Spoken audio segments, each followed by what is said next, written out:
Hello. Is this a Good rookie morning, everybody. mistake? I don't know what's going on. Brian's on mute.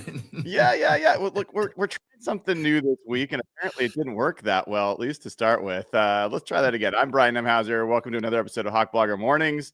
You can find us everywhere at Hawk Blogger, and depending on where you're watching this morning, hopefully you're getting maybe a different experience. If you're watching on YouTube on your phone, you can watch us in portrait mode, maybe on Instagram, although I'm not sure that's actually working. And I don't think anyone really cares about this. But just letting you know, in case things look a little different than normal, that is why.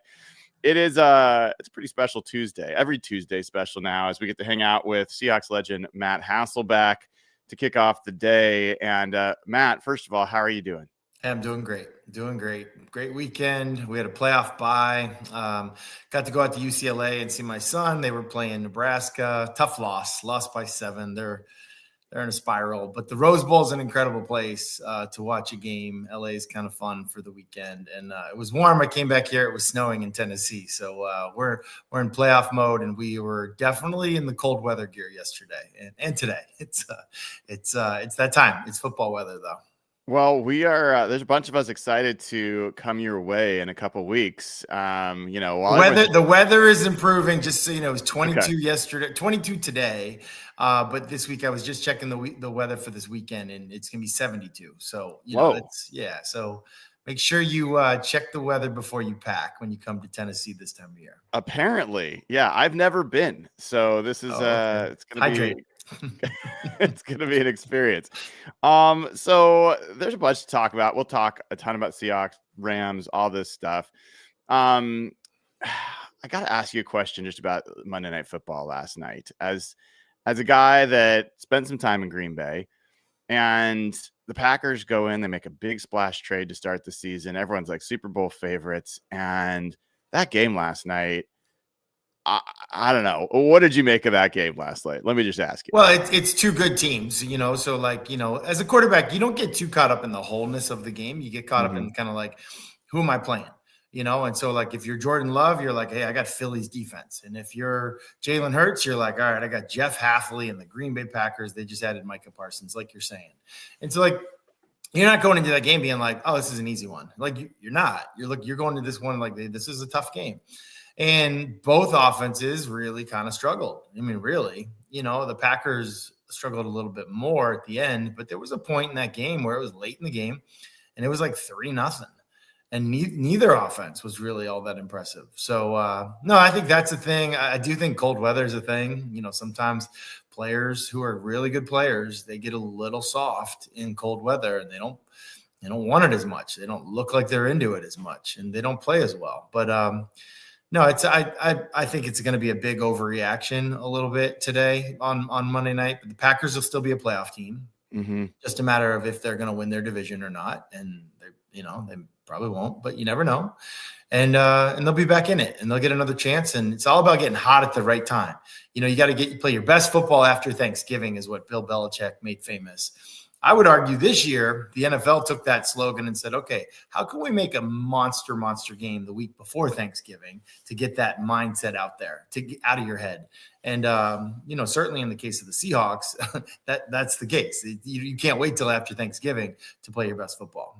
Yeah, I guess I was just struck last night as those are two teams, the Super Bowl champs and a team that's been winning, very regularly for the last 2 years in the Eagles against the Packers, who vaulted into Super Bowl favorites with the trade. And it was a rough watch. I didn't know, like the defenses were fine, but I didn't think the quarterback play was that great. And, you got a Packers team that's now lost to the Panthers at home and the Eagles at home, can barely score points. And I juxtapose that with the teams we're going to talk the majority about today. And it's like, I don't know that I'm not dismissing them, but it doesn't feel like they're playing in the same class right now as some of the other teams. Yeah, that's fair. That's fair. But they're also a team, I think, that plays to the level of their competition. I mean, they beat the brakes off of the Detroit Lions to start the year. They're a young team.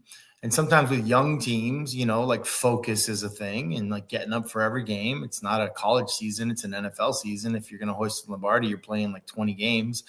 And, like you just saw things like you saw drops last night. You saw, you're losing Tucker Kraft, who sometimes you lose one person on your team. And it's, they say about Travis Kelce, he's the straw that stirs the drink. And, it just takes a little bit to find your way when you lose a guy that's kind of a glue guy, like, yeah, we didn't know you were holding it together, but you were. But honestly, I think if they just fix the quarterback, and, by fixing the quarterback, you fix the guys around him just a little bit in Green Bay, they'll be fine. Like they can beat anybody. Sure. Could they beat anybody?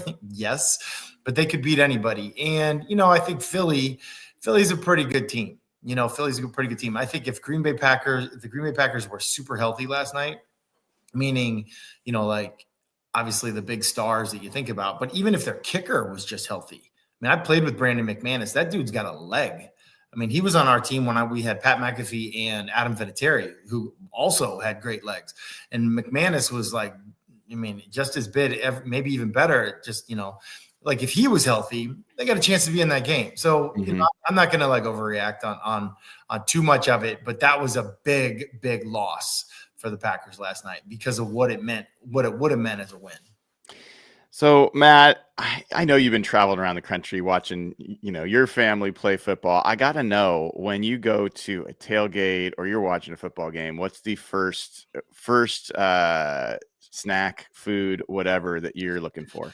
Well, it was an hour and a half drive to the Rose Bowl from UCLA. Picked up some friends in Santa Monica and then made it up there. So by the time we got to that tailgate, there were four of us in the car, but my buddy that I was with, like all we wanted was a cold beer. Like that was like all we wanted. Yes. And every tailgate at UCLA this weekend was like, you had to like pre-buy a ticket kind of thing. And then we're walking all around. We're on the wrong side of the thing. And there were two UCLA alums that I think hadn't been back to a tailgate since like, I think they said like the 80s.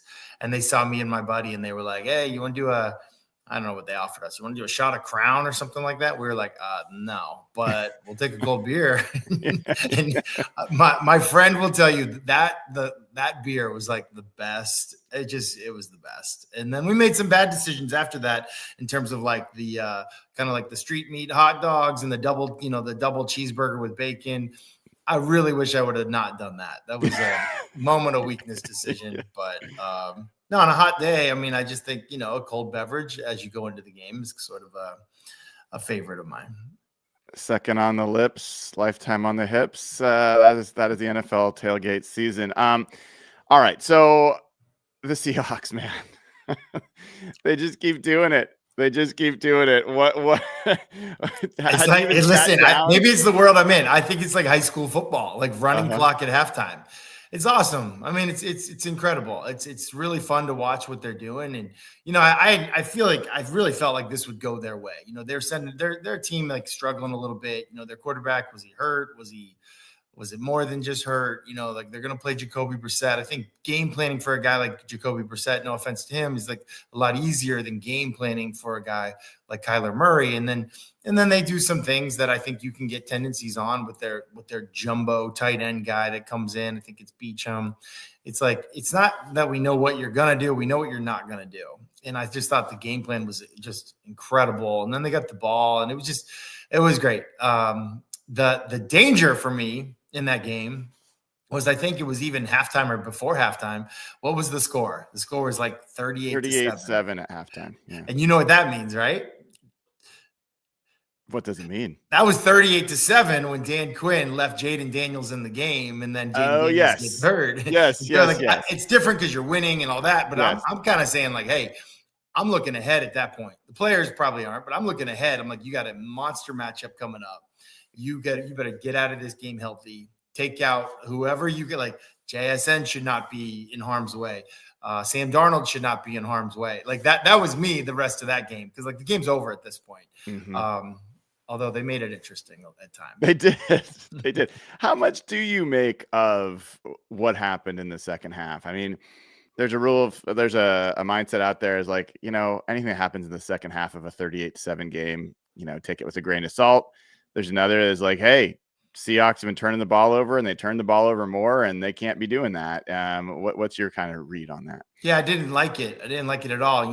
Going into that game, you'd asked me about in 05 when we played the Eagles and we beat them 42-0, I think it was. Mm-hmm. And, I forget what the score was, but the game was over at halftime. And it's hard to have any success in the second half when you're up by that much.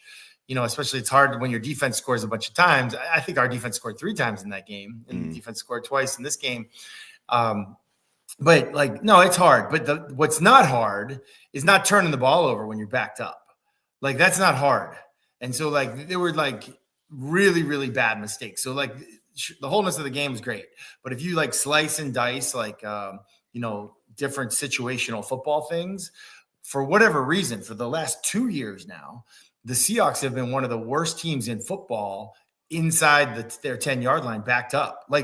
Literally, I feel bad saying this, but it would be better if you took a knee 3 times and punted than what they have done in some games this year and last year, backed up inside the 10. You get too cute. I know there's reasons, we got to back up center, or, the ball was just tipped.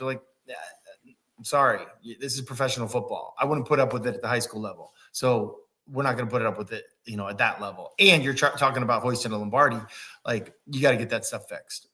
Yeah. I mean, as it stands now, the Seahawks have the second most turnovers in football. And the fact that they have been turning the ball over that much and still beating the brakes off of teams, what does that say if they can start to get the turnovers taken care of? There's only one game all season where they haven't turned the ball over. Which one? Which game was that? Jacksonville. Yeah. So, yeah. Which is funny because they have had so many blowout games. They've blown people out. They scored more than 30 points in 3 games in the first half this year. They have so much potential. But I just think that that's kind of good too. I think it's one of these things where hey, these are fixable things. These are coachable things. And, I was talking to somebody yesterday, and I think one of the best things I can say about the Seahawks is that, some of the guys that were not playing great early in the year, are starting to play pretty darn good. And those are the same people. They're the same draft picks, but they're getting coached. And some of that's the player allowing themselves to be coached, but some of it's just the coaches coaching the players and being hey, I'm not giving up on you. Yeah, there's a trade deadline. I'm not giving up on you. Well, we need you. And listen, that doesn't mean if there was a trade, they wouldn't have made the trade. But it's something great about a team when you can improve as you're winning games. You can develop your roster as you're winning games. And that's one of the things that the Seahawks have done.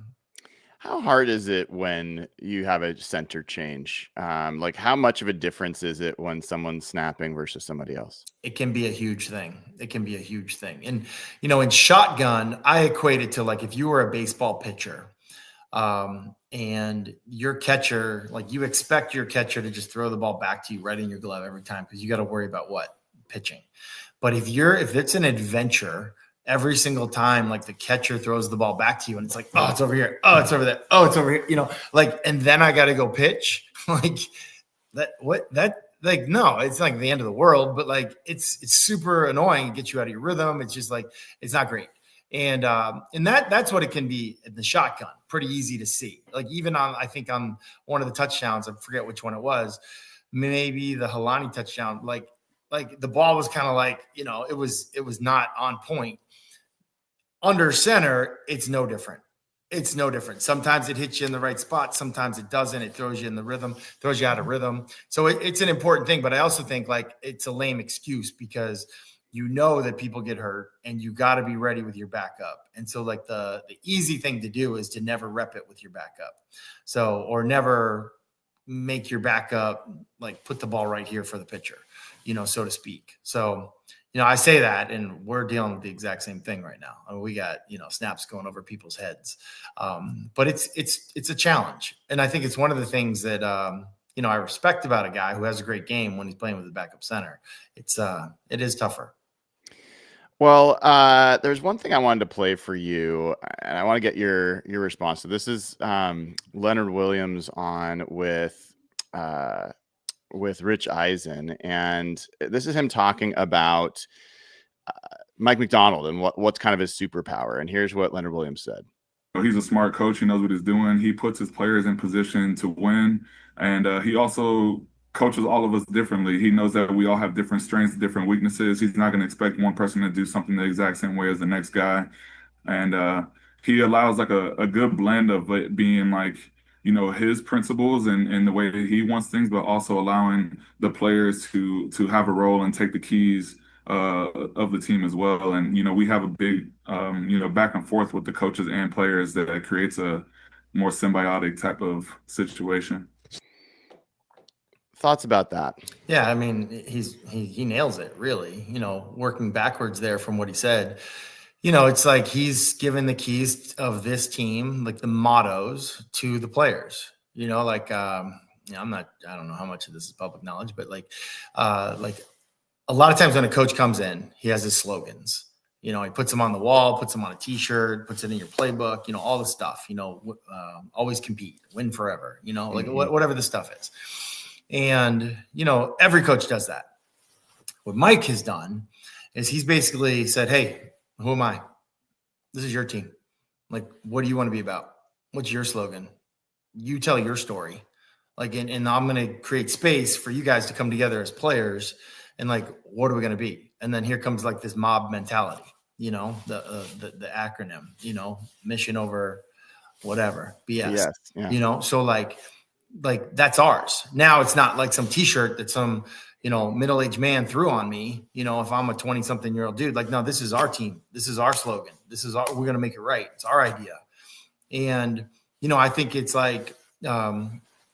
I think there's genius in it, but I also think there's such great humility in it because you're trusting the leadership of your team. And every team's different. Sometimes you can be a leader in a good way or a bad way, and clearly he's developed and cultivated a culture that's really working. He's also what Leonard said there at the beginning, he's unbelievably smart. And he got this job in large part because he was viewed around the league as the Sean McVay of defense, this young whiz kid. And if you're going to come play in the NFC West, you better know how to deal with the other whiz kids, Kyle Shanahan, Sean McVay, those guys. So, yeah, I think it's great. Was it a risky hire? Yeah, maybe you could say it was a risky hire, hiring the youngest guy. But I think he's done an outstanding job. And I think the boldest thing he did is how he revamped the offense this year. Coordinator, quarterback, wide receivers said, no, I have a vision for what this team needs to be and how it's going to complement our team, our defense, all that stuff. And it's clicking, it's working. And I think that's what he's alluding to.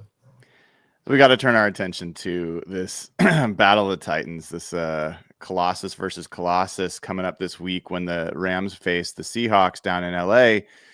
And I went back, Matt, and I looked at, the 2005 season, and you guys had this battle of the Titans late in the year. It was you guys against the Colts, but you both had kind of already clinched home field. So I think you guys were favored by 7 points in that game. I went back and looked at it, and I realized I think it was because they knew Peyton Manning wasn't going to play very long.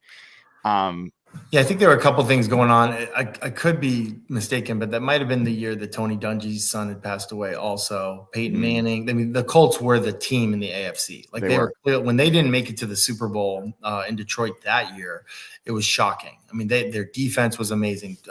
Dwight Freeney, Robert Mathis, Bob Sanders. They were clicking. Their coaching staff was seemingly just, better than everybody else. It was the mindset. It was an interesting year for them. And that was going to be that was circled as wow, that game. And then you're right. There were a lot of factors in, and then Peyton didn't, I don't know if he might've started, but didn't finish the game. Exactly. It was one of those. Yeah. So I'm just curious, I know it's a week to week thing. Players are focused on what's going on in front of them. Were you kind of aware of this is the team that we might have to beat? This might be the team that stands between us and a trophy, as the season was going on that year? Yeah, I don't know if we at that point really felt like it'll stand between us and the trophy, but it was almost maybe more this is the team that's going to be in the Super Bowl. So we're going to play a Super Bowl team. I don't know that we thought we were a Super Bowl team. We thought we knew we were a really good team. We were beating. We weren't losing any games. We were we know we're good, but we were winning a lot of close games. And this will be a great test. We'll get to play a team who really everyone thinks is the best team in football. And really record-wise and that kind of stuff, it was either us or them record-wise. But I don't think we viewed ourselves as that. We didn't have the Hall of Famers that we didn't think as they did. So, yeah, it was a fun matchup, and I think our crowd was just so great at the time that we were excited to get them at our place, because playing there in their dome, the RCA dome back in the day, that was not fun. Yeah. Well, I do remember that game, and obviously the Seahawks won that one. As you look at this matchup, one of the things that I'll just ask you open-ended first. What do you see when you look at these two teams? Well, the Rams are clicking, and like we started this year talking about Matthew Stafford's back injury, and like he wasn't going to even play this year, and it was a real serious thing. So like, I don't know what injections or what elixir he took, but he looks better than he's ever looked. I mean, he's aging in reverse. I mean, I would argue he's getting better looking. I mean, it's like he's on the Tom Brady program or whatever that is. So he's playing great. And adding Devontae Adams has been a huge thing. But, Devontae going out with the oblique injury is interesting. They say, oh, he's going to be fine. Like, yeah, you just never know. So he's playing great, though. I think one of the things about them is they're not really a physical team. They're a little bit more of a finesse team, but they can score at will from anywhere. But like, listen, I was kind of watching the other day. I was watching a Matthew Stafford touchdown reel. He's got like 20 something, 25, 27 touchdowns or whatever. Some of them are like inside the 2-yard line, like inside the 5. Like they're down. Like they trust him with the ball. I mean, the ball. There was one game. The ball was literally, I want to say it was like on the inch line, and he's throwing the ball for touchdowns, and they're great catches and great throws, but they're contested. So I don't know. Like, I think that's going to be an interesting red zone philosophy for the Seahawks going up against this team. Usually it's like, fist fight in a phone booth, stop the run first. If they throw it, like, hey, whatever. You might have to play it a little different with this team, because they're like a pass first team to set up the run. And they got the weapons to do it. So, Yeah, when the Seahawks faced the Broncos in the Super Bowl 2013, I had done this study on every time a number one defense had gone up against a number one offense in the Super Bowl and how did it turn out. And the result was that usually the number one defense came out on top. And as an offensive guy, I'm just kind of curious, when you see a great defense go up against a great offense, do you have an expectation of like which side's going to have an advantage, or does it just vary based off the teams? It comes down to one thing for me. One thing. If you can get a pass rush with 4, like you'll win. If you can get a pass rush with 4, like if there's a guy that they have to allocate an eligible receiver to stay in and block, like you have such an advantage. And so, I'm not sure that that's the case. But like that's usually the thing. Otherwise, as a quarterback, like you're not really fearing anybody. Like you can design pass routes for someone to get open all the time, as long as it's like truly like a 7-on-7 situation, and it's not like, hey, you're dropping 7, and we're putting out 3 eligibles or 2. That's a little bit harder. Well, they've talked about Matt Stafford kind of reaching this age or experience level where he feels like he's got all the answers for the test, and he just goes in there and there's not going to be a defense he hasn't seen. He's not going to be surprised, and he's just pressing all the right buttons and attacking whatever the weak spot is on the defense every time. You played plenty of football, and I think you got to the point where you felt pretty confident in what you were seeing and how you were seeing it. How does the defense, what does a defensive coordinator do in that situation to try to slow down an offense that's got a player like that? Don't get psyched out. Don't think that.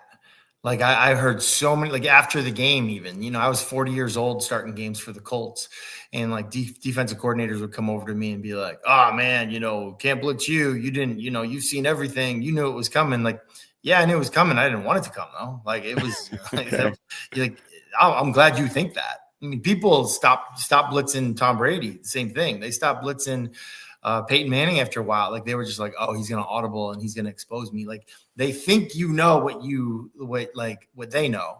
and you know some of it, but you don't. And even still, you got to go do something about it. So I think the Seahawks have a pretty good advantage here in the fact that the Rams, because it's McVay, it's Stafford and McVay. This isn't just Stafford. Like McVay, his offense has answers to like everything. So like it is a nice thing. So together they're incredible. But like this offense is very, very similar to what Kubiak and Sam Darnold are doing. So the Seahawks defense, like they know the rules, they know the playbook, they know, they might know the words because of Cooper Kupp. They like a lot of the stuff, like it's a decent matchup for them. Like we're not afraid. Like tackle blocks down. That means this, and this to us. They've seen this all the time, or they've seen it a bunch. So like I don't know. Like to me, it's going to come down to those moment of truth plays in the secondary when Stafford takes a risk and puts the ball up. Like, are we coming? Like in that moment of truth, are we going to let them moss us or come down with it, or like make something out of nothing at the end? Or are we going to plaster them and we're going to be on top of it and we're going to be ready for it? So it's a great week of practice type thing. I think the backup quarterbacks, be Drew Lock probably, who gets to play Stafford, giving those guys a look. It'll be coaching the details.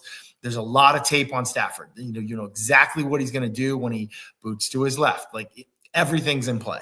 When he boots to his right, he's going to look back left. He's coming back right. Is he going to run it? Like maybe, but that's his last resort. Like he's looking to no look you is what he's looking to do. So this should be a great game. I mean, honestly, I've had this one circled for a long time.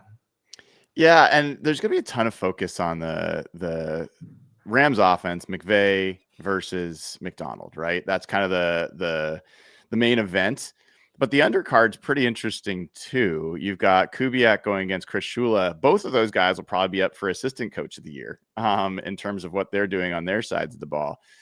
What do you see there in terms of how those two match up? Well, besides recognizable last names, yes. No, I think, like, hey, listen, young guys who are overshadowed by their head coaches a little bit because their head coaches have done such a great job and their quarterbacks have done such a great job. No, but like, I think that, some of it is like having a system that you absolutely believe in. And as a player, I can just say this confidently. There's a lot of gray areas that come up in a game. Like you got to make a split-second decision and like, oh, shoot, what should I do in this situation? And when you have a coach who wholeheartedly believes in what they're doing, it's almost like I know exactly what my coach would say. And some of that's just like time on task with the person. And some of it's just like, I just know you so well. I know what you would not say. And, I think that both of those coaches, like that's kind of what that's what their players probably feel like about them. Like, I know what this guy believes in. I know what he's about, and I know what he would want me to do. And when you have that as a player, you can just play free and cut it loose. And, those guys, I think both of those guys will continue to have success. So last time Sam Darnold played against this Rams team was in the playoffs. Sacked 9 times, took a lot of heat for it. And you have to imagine that's on his mind, even though he's not going to admit it this week. You also have Cooper Kupp, who's going to play against the team that drafted him and he played with, won a Super Bowl with, and then kicked him to the curb. And there's got to be some feelings there. Ernest Jones was traded, from this team. And so if he is able to play, any of those storylines, like, you think have anything there to pay attention to? 100% with Ernest Jones and Cooper Kupp. Like if you think that's not, it's like, it's so fun to play against your old team. Like it is so fun. And like, maybe there's a chip on your shoulder sometimes, like you mentioned it with Cooper Kupp, but like, I think more than that, it's just fun. Like it's literally like you get to play against your best friends and like the people that you respect and the guys that you love. And like after the game, it'll be win or lose, like it'll be smiles and hugs and all that kind of stuff. But like before the game, it is like, oh man, it is on. Like I'm going to like, I would even think like even for this last game, like Cooper Kupp, like he's thinking like they're going to watch this film. Like they're going to watch this film all week. Like I want to have great film for them to be watching. Like it was like that 3rd and 4 where it was just a great play by him to kind of like be decisive, get open. And I was like, oh, he's going to go down. And they didn't go down. Like I just like all I could think about is like, oh, the Rams are going to be watching this and be like, oh, okay, Cooper. Like one of those. Like that's a real thing. That's an absolutely a real thing. And In terms of like the Sam Darnold and like, the last year game, you mentioned all those sacks. Like if you don't protect the quarterback, I don't care who you are, like you're probably not going to have a great day.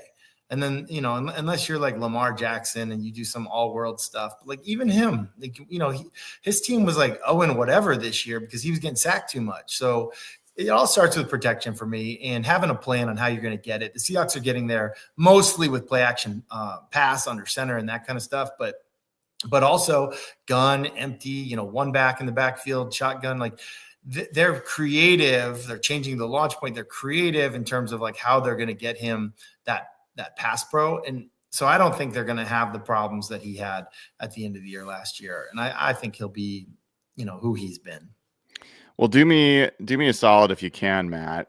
In any of the national shows that you go on or talk to, if they start telling you about how much of a genius Sean McVay is for using 3 tight ends and how he's innovating again, please remind them that it was the Seahawks 12 personnel that's number 1 in the league. Been doing heavy 21-12 all year.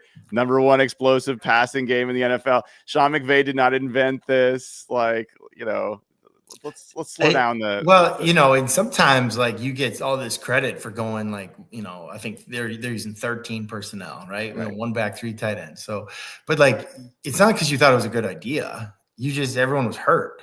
Like that, what I mean? Like we got strep throat running through the high school right now. So like literally I had 1 tight end yesterday. Like, oh, look at they're using all their wide receivers. Like, yeah, we had to.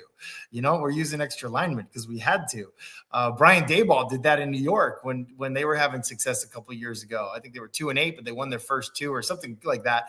Like, oh, look, he's a throwback to when it was Bavaro and Zeke Moat, and my dad was there. Like, their receivers are hurt. This wasn't like, oh, this is a great thing. It is funny. No, that's good. All right. Well, listen, they might not even do that, though. That's the beauty of it. They might come out in 21 personnel and like, oh, you want to be a finesse team? Well, like, guess what? We got a fullback. We got 2 of them. Are you ready for that? I wouldn't mind seeing that as well. It's going to be a fascinating game this week. And it's not just the only big game. Ensworth has a playoff game this week. Ensworth has a playoff game. My son Henry goes to the Shoe, plays the number 1 team in the country, Ohio State. So that's 3 big games. If we can just win 2 of those 3, I'll be happy, I think. All right, as long as one of them is a Seahawks game. Well, I think you figure out which game I'm not counting on. I can figure that out. Matt Hasselbeck, great to have you as always, and good luck for you and everyone this week. All right, see you, Brian. All right, that was Matt Hasselbeck, and this is gonna be a fascinating game. I mean, I've already completed half of my statistical, tail of the tape stuff this morning before we got on with Matt, and it is close. It is close, folks. It really, really is. So I can't wait. I'm going to be all over it. And if you don't know, this week, so that was Matt Hasselbeck. Pretty darn great. I know all of you love having him on as much as I do. Tomorrow, I'm going to have Dave Hellman from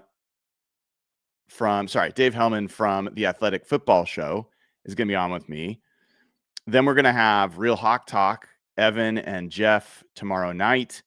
Then Thursday, going to have Brian Baldinger. Yes, Baldy will be on the show Thursday at 8 a.m. Pacific time. Then I'm doing a second show Thursday at 9 a.m. with Brett Coleman of Bootleg Football.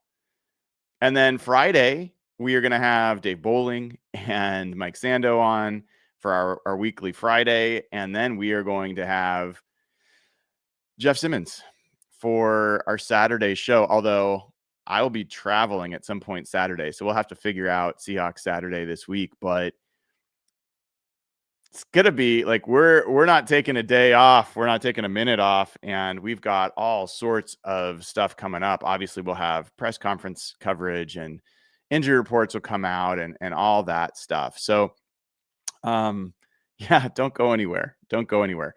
Hopefully, if anyone's watching on, I think it's like maybe the YouTube Reels thing will allow you to see this in a portrait view now. I'm not sure if that's the case, but that's what we're trying to do today. That's why the view's a little bit different. But let me know if you're watching it there. I'm not going to pull it up on my phone right now. Maybe I'll check it out later. I'm not sure this is working out. It's not working on Instagram right now at all. So sorry if folks are wanting to watch on Instagram. But there is a ton to talk about, and some stuff that I'm really looking forward to. First thing we will mention is make sure you go to SimplySeattle.com, use code HawkBlogger15. It'll get you 15% off your favorite Seahawks, Mariners, Huskies, whatever gear that is Seattle sports. You can get at SimplySeattle.com, code HawkBlogger15. Go to JKBoots.com/HawkBlogger. You have to put that whole thing into your URL or into your browser. JKBoots.com/HawkBlogger. That gets you your own special promo code to get the best deal on the best boots you're ever going to own. So head on over to JKBoots.com and then absolutely go download the Sleeper app, get all of the fantasy football information, all of the stats for the NBA, all the real-time stuff out there.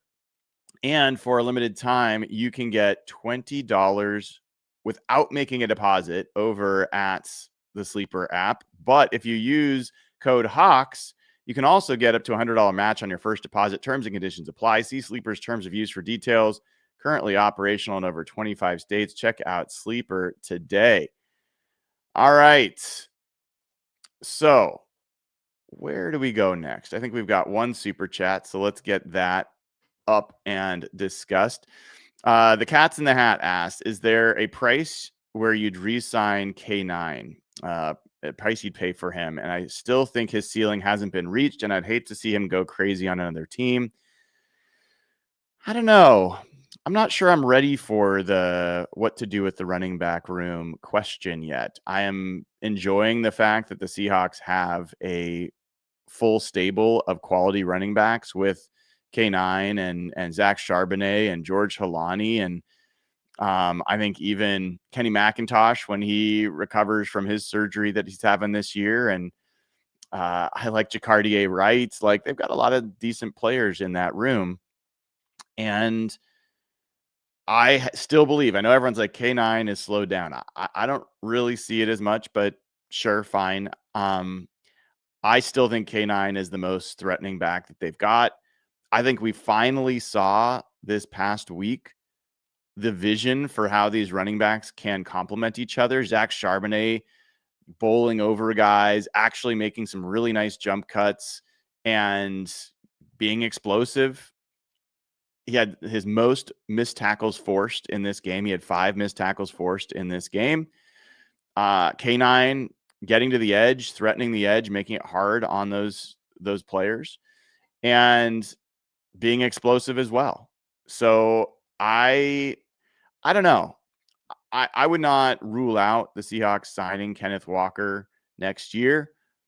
I think the most important thing for Kenneth Walker is less about just pure production and more about durability, availability. And so far during the season, those things have been looking good. So I don't think it's crazy. I don't think it's crazy to think he could resign. I don't think it's the most likely thing to do. So where to go from here? I mean, my mind's like racing because I've got a bunch of stuff, in my head. I will come back to a couple of things. So, it was fun listening to Brian Baldinger do a clip yesterday on the Seahawks guard play. And let me see if I can find it real quick for you guys. And I can't play the video, unfortunately, which is a shame because we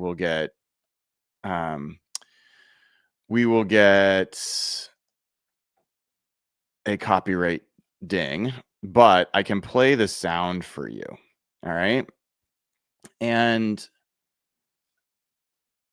here's the sound if you guys didn't hear this. So I'm going to play this. Let's share this. and I'll put it up here. But we're going to go back to this. All right, here we go. I thought Bradford and Zabel were dominant for Seattle Sunday. You watch Gray Zabel against Walter Nolan, first-round pick against first-round pick. I feel like I'm back in Mobile, Alabama, watching Zabel win another one-on-one, keeping Nolan away from Sam Bradford as he throws the ball down the field to Njigba, and he would get hit late by Budda Baker. They'd get a first down. Like, you watch Bradford right here and his ability to move people. Like, you watch, like, he's just throwing Nolan inside right there to Josh Sweat. So now Sam Darnold can step up and he can find Cooper Kupp on the outside, and he just, like, it's just a chain reaction down to the 2-yard line, sets up a score. Like, you watch Bradford and Olu right here, right? You watch this movement on Dalvin Tomlinson. Like, that's dominant.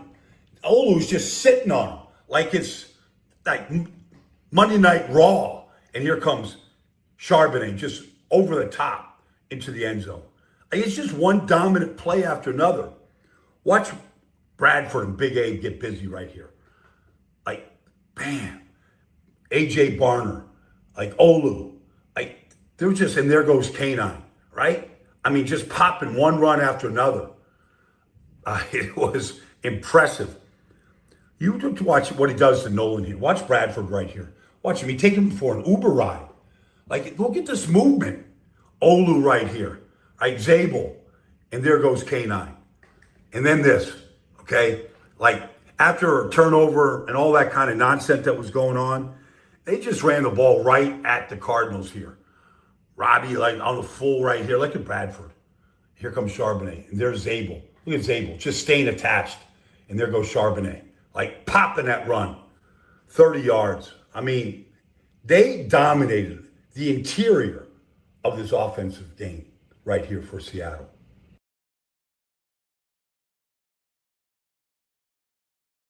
Do you hear that, folks? Seahawks interior dominated the game. And I don't care what priors anyone has. And this isn't just let's take a victory lap on Anthony Bradford having a couple good games. This is an important part of the development of this team. And to have Brian Baldinger come out there, of all the parts of that game that he could have focused on, for that to be something he spends a couple minutes on, I think it's a big deal. I asked Coach Macdonald yesterday about performance of Anthony Bradford. Basically said, hey, this guy's been getting a lot of criticism outside of the building. How did you feel he played yesterday? Here was what Coach said about Anthony Bradford. Outside of these walls, I'm kind of curious your thoughts on how he played yesterday. I thought he played one of his better games last game. There's some plays where it's like might be a quick loss that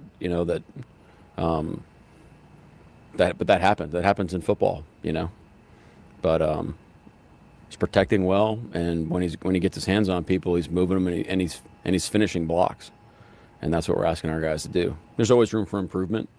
We want our guys to shoot. We want to run for 1,000,000 yards every game when we don't want the quarterback to get touched. I mean, that's what you want. It's not going to, but that's what we're shooting for, and all of us are going to fall short to a certain degree. But I think yesterday was one of his better games. So. Then additionally, Brandon Thorne, who is like kind of he's been on the show before. If you haven't seen Brandon, he came out this morning with, a series of tweets talking about, Anthony Bradford and Gray Zabel. And he's like, his first one was why, quote, why is Anthony Bradford in the lineup? And he says, because the guy has cinder blocks for hands. And he says, for all his warts, Anthony Bradford has power for days. That was the appeal as a prospect and why I liked him so much on day 3. I still think about when he folded up Jalen Carter like a beach chair when they faced off in college. So here's the thing. I understand fully. This would all seem like, hey, Brian's been a guy defending Anthony Bradford. He's taking a victory lap. Yes, I'm enjoying the fact that Anthony Bradford played well. I think everybody should enjoy that. That's not why I'm focusing on this. I'm telling you that one of the biggest aspects of this game this week is going to be how Anthony Bradford and honestly how the interior of that offensive line holds up against the Rams. And they've been taking Jared Verse and they've been putting him on interior offensive linemen. And I guarantee you, they are looking at Anthony Bradford and they're like, we're going to get, whether it's Kobe Turner, whether it's Byron Young, whether it's Jared Verse, whoever they think is the best matchup to give Anthony Bradford a hellish Sunday, that's who they're going to put over there.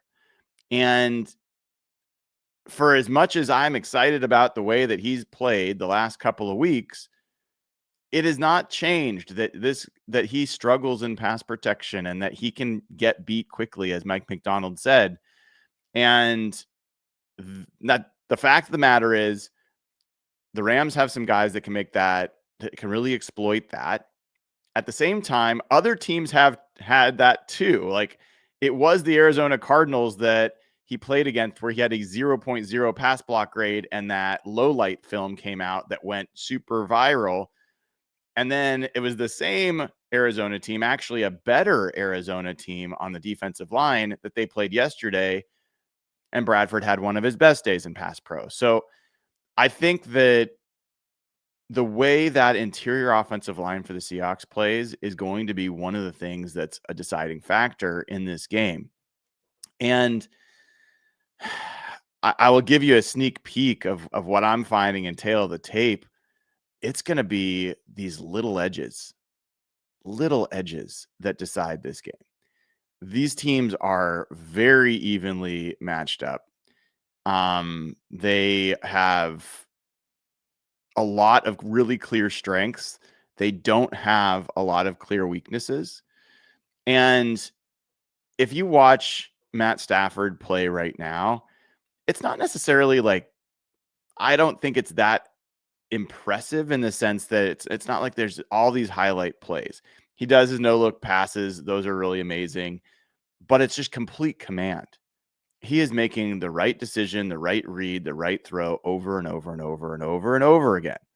And he's got Sean McVay dialing things up, and he's got weapons in Puka Nacua and Devontae Adams, and now the tight ends that they like. And you've got all of that, in their offensive line back together.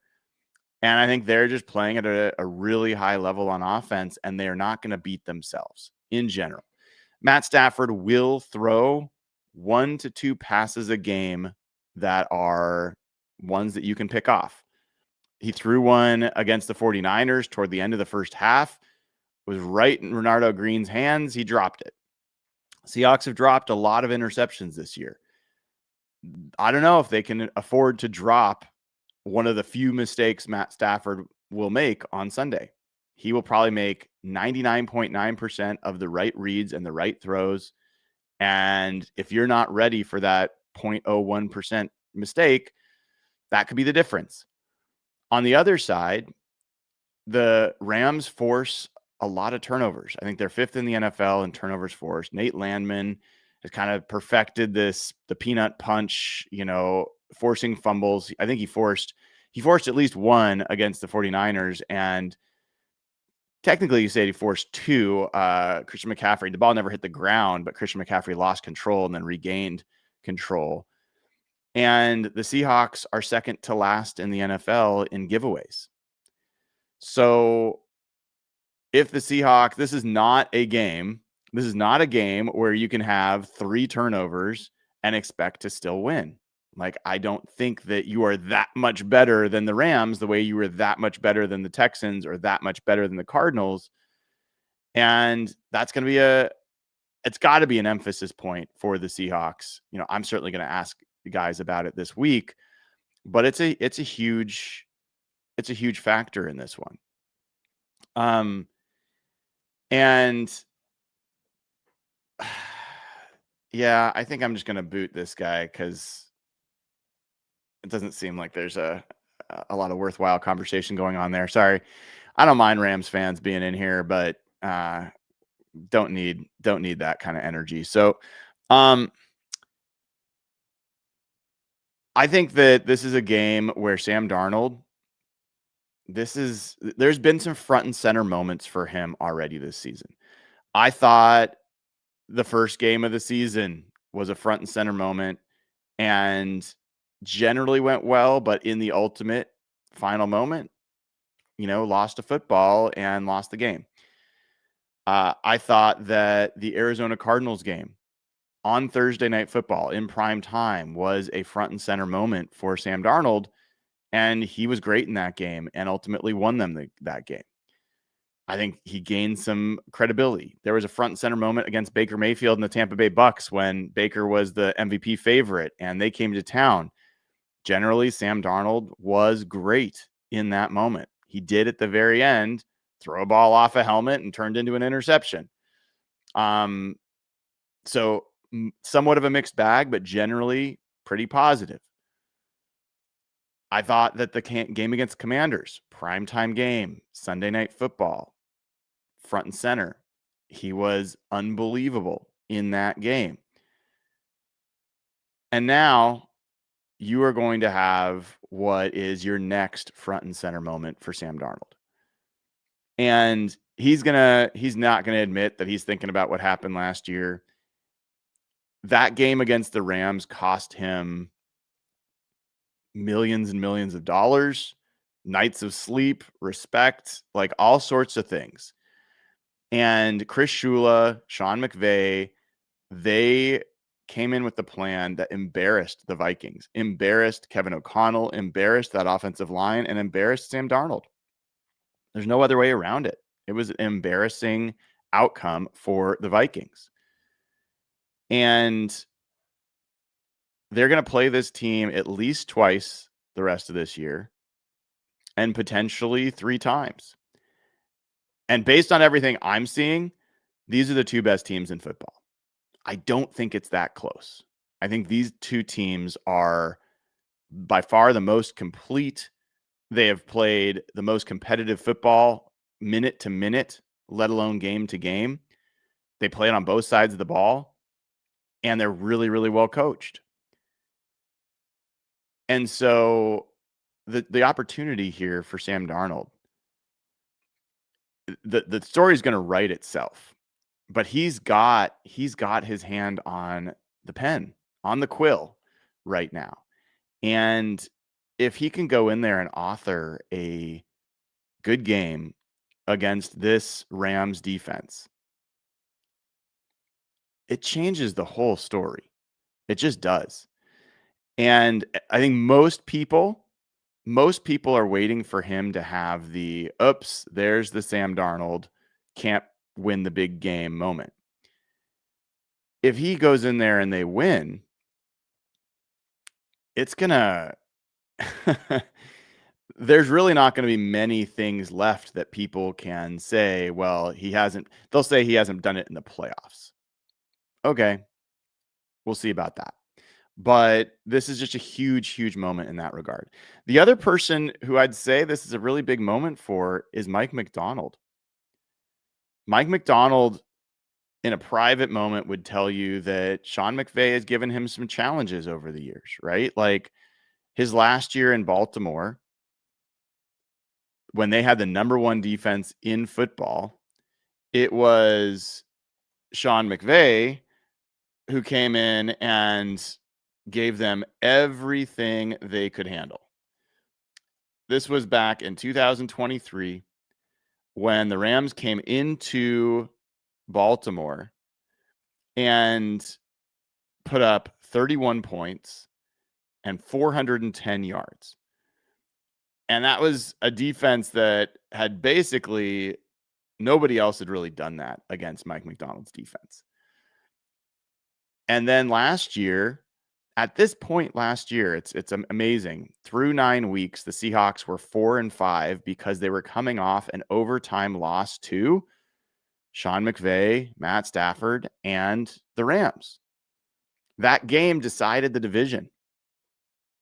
Ultimately, you can point to other games if you want, but that ultimately was the game that decided the division. And I would say, well, I'll go back. I'm going to be pulling some of the numbers from this, but Mike Macdonald actually really outcoached Sean McVay in that game. The Rams had 7 3-and-outs in that game. That was the most in Sean McVay's career as a head coach for the Rams. They scored, 13 points by the offense in that game because the defense had the pick six. So it was, let me double check. I think it was, it was 13 points until the very end. Wait a second. That's the wrong game. I got lost as I was looking back at these. But yes. They had scored 13 points on offense.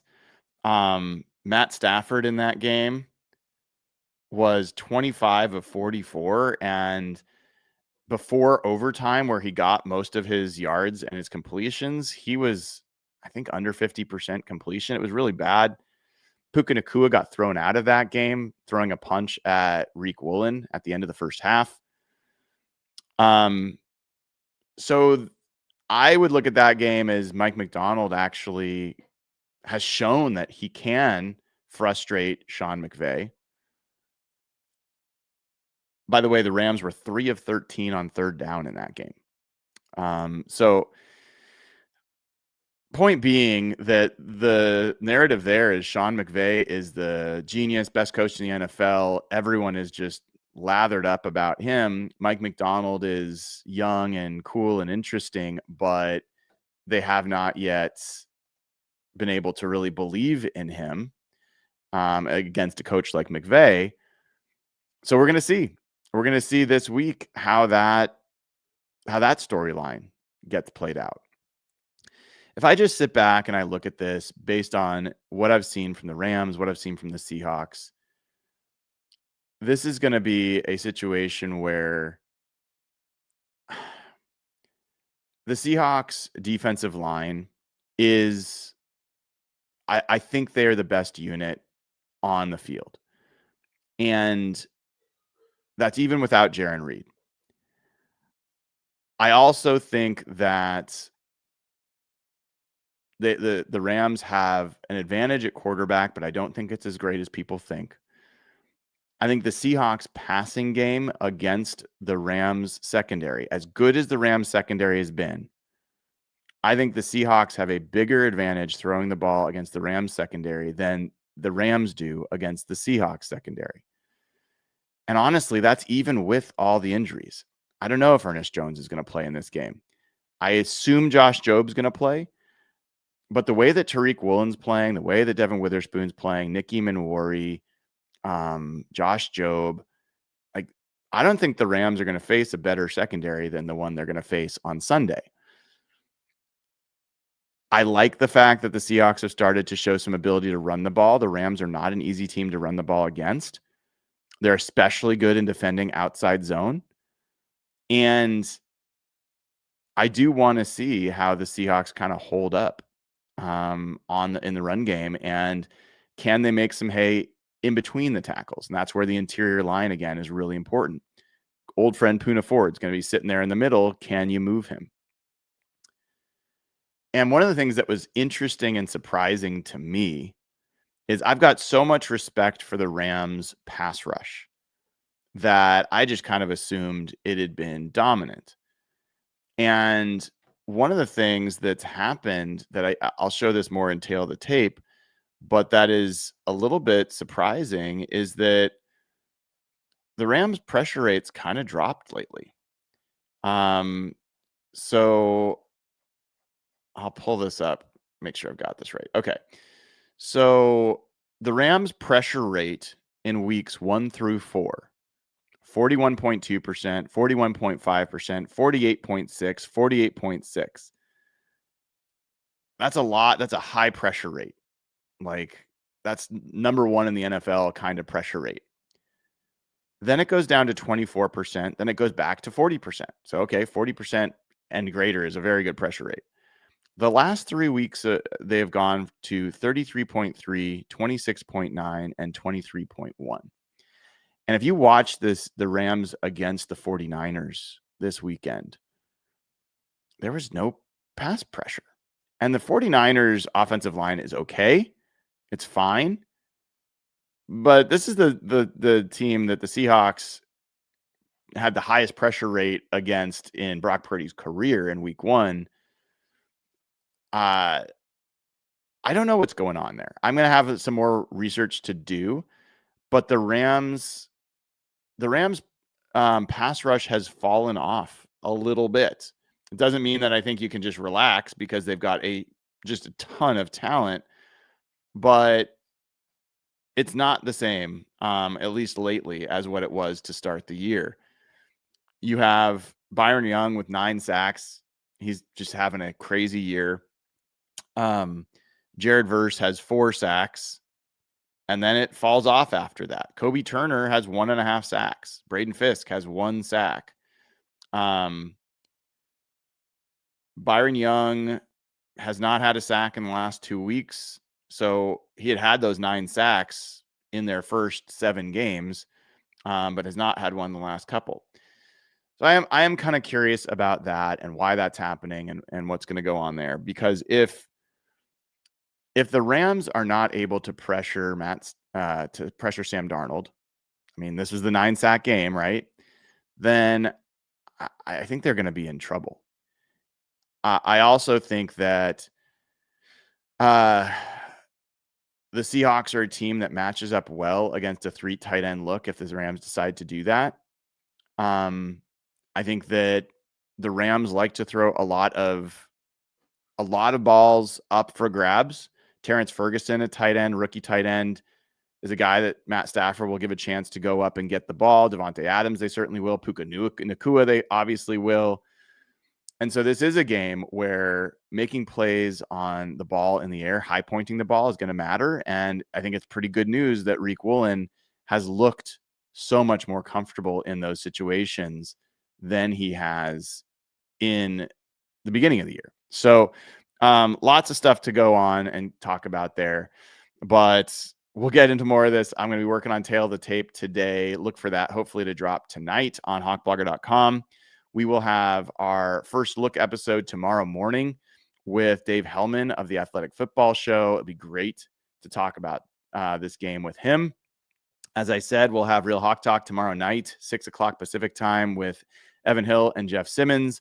We will have Brian Baldinger and Brett Coleman on Thursday, Dave Bowling and Mike Sando on Friday. So time after time after time, we're going to try to bring you good stuff. And appreciate all of you. Anyone who's left a 5-star review on Apple Podcasts, greatly appreciate you. Let me see if I can see the latest Apple Podcast review, because that always makes my day. I haven't looked for a little bit.